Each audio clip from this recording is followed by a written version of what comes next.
Brothers and sisters, St. Paul said to the people of his own day, he says to you and me this morning, brothers and sisters, I believed, therefore I spoke. We too believe. We, the people of his day, we believe too.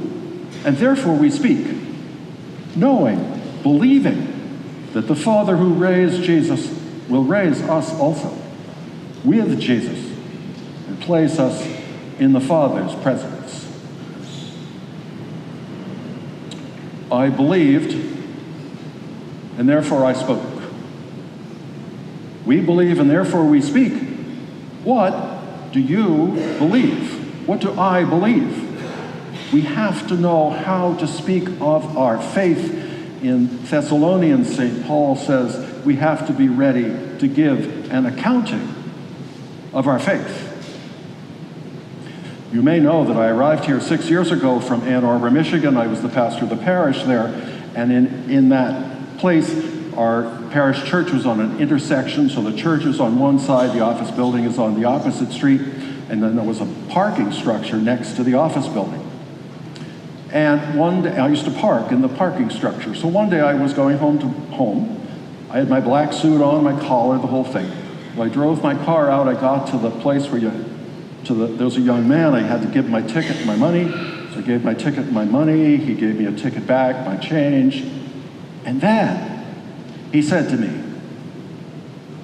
how do I find meaning in my life?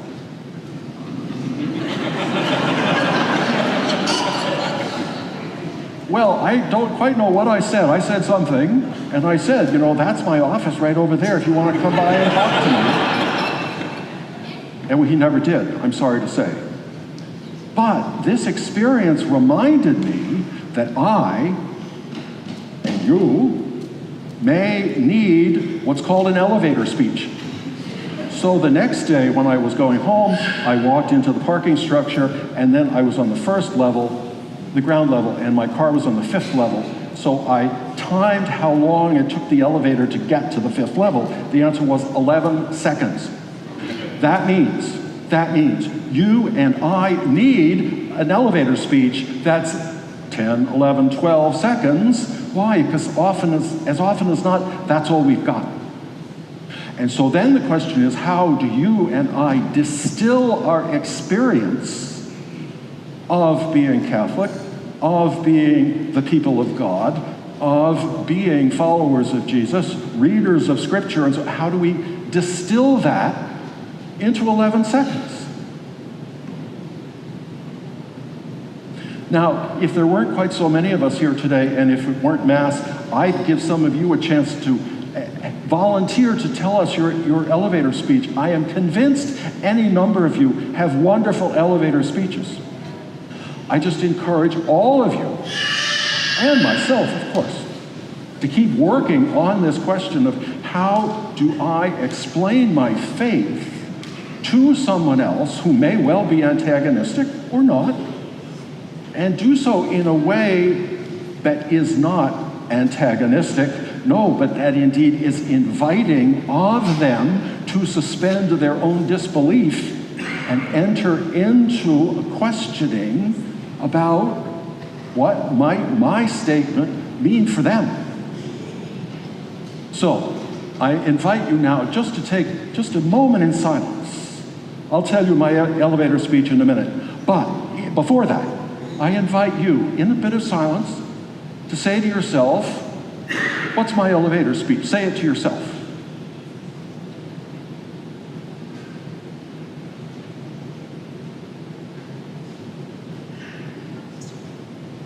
You may know that I'm a convert to Catholicism, and I converted at a time when I was in a terrible, terrible state in my life, totally disorganized, totally confused.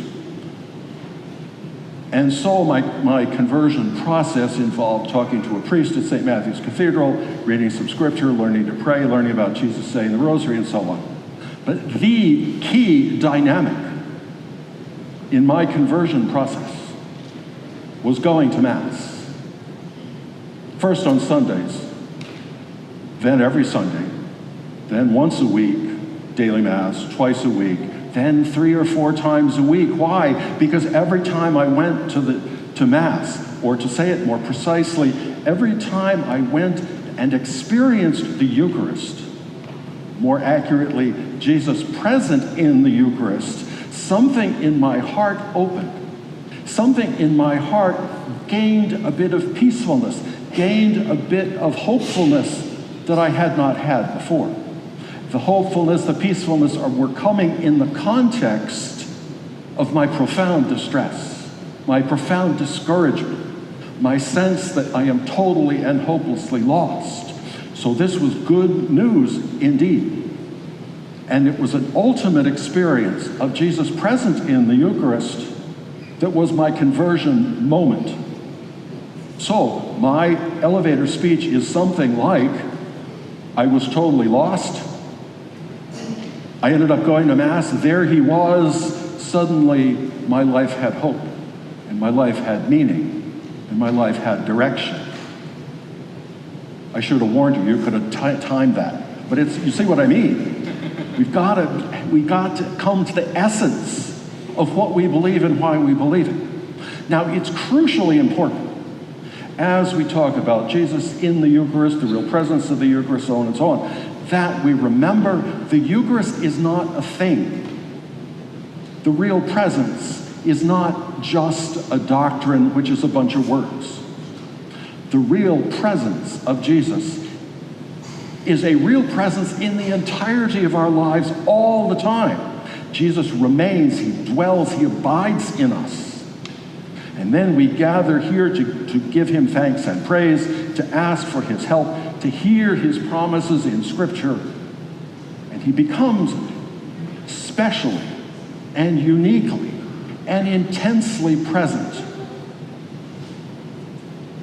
in the bread and the wine, in the word as it is proclaimed, in the presider, and in the people. And in the people. All of us.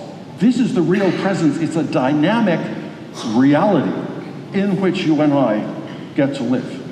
So, let's go back to St. Paul. What do you believe? Why do you believe it? I believe, therefore I spoke. We too believe, therefore we speak, knowing, believing, that the Father who raised Jesus will raise us also. Raise what? At the end of our lives, to be sure. But Jesus raised me out of discouragement, out of meaninglessness of life, into a life that had meaning, where I knew it had meaning. I knew it had value. I knew it had a future. And all that came about through his invitation to me in my experience, especially my experience of the Eucharist. St. Paul goes on to say, therefore we are not discouraged. Rather, although our outer self is wasting away, our inner self is being renewed every day. We are not discouraged. Don't be discouraged. Do not be afraid. St. Paul says, Jesus says, all the angels always say, do not be afraid. Our outer self might be wasting away, but our inner self is being renewed every day by the Lord who abides in our lives and who presents himself to us in this unique way in the Eucharist. There are a couple of challenges here. One of them is this thing language. We just have to be very careful of that.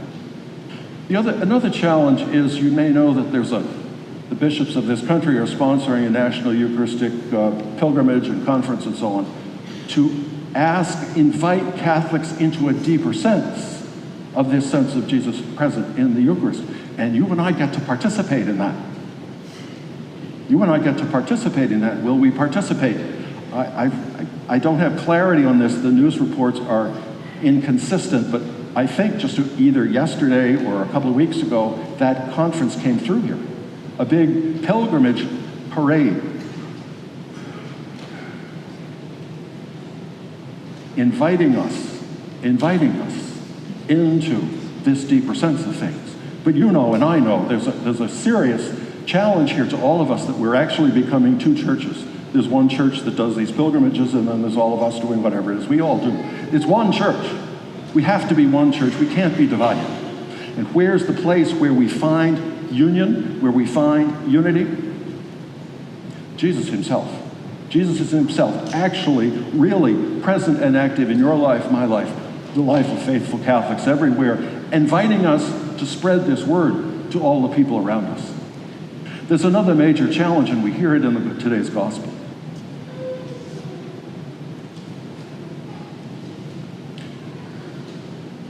Just recently, a book has come out. I just got it a couple of days ago. It was reviewed in the Times this past couple of weeks ago, called "The Devil's Best Trick: How the Face of Evil Has Disappeared." Somehow, in the last I don't know how many years, somehow in the parts of Catholicism that I move in, the sense of evil has sort of like disappeared. We don't talk about it anymore. This is part of the Catholic tradition. St. Ignatius takes evil very, very seriously. And this book, I just started reading it, I can't tell you too much, but he talks about, in a couple of chapters, about serial killers. What is it that motivates serial killers to become serial killers? And the thing he's discovering is it's not just psychology. It's just not, I don't know, childhood stuff, whatever. It's an active force of evil that is ready to provoke us into discouragement, into anger, into violence, all sorts of terrible, terrible things if we are not attentive and if we are not careful. That's true in all of our daily lives. Ignatius says this in the exercises, you've got 10 or 15 pages on how the good spirits and how the evil spirits operate, called the rules for the discernment of spirits. And those spirits can show up in your life and in my life to provoke us away from our true selves, to discourage us, to make us anxious, to make us worried. I have a project I'm working on for this coming week, and for a couple of weeks I've had to fight the voice in my head that says, you're not good enough, you're not smart enough, you'll never get this, nobody will like what you're doing, it's all ridiculous, just stop. Those are voices. Some of it's psychological. But if I pay too much attention to it, the forces of darkness will start to try to make that a reality for me that will stop my work, that will diminish my faith, that will block my faith. We must be very, very careful in all of these things. The prayer to St. Michael the Archangel is a very important prayer for us to say, because we have to be careful.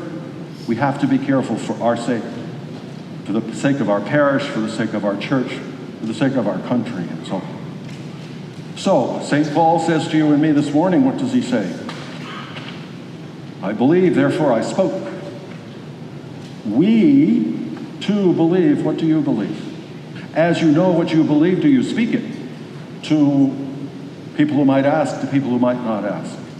We believe and speak, therefore, knowing that the Father who raised Jesus will raise us also and place us in the Father's presence. That's what happens in the Eucharist. In the Eucharistic prayer, Jesus becomes present. We share that very real presence. He lifts us up.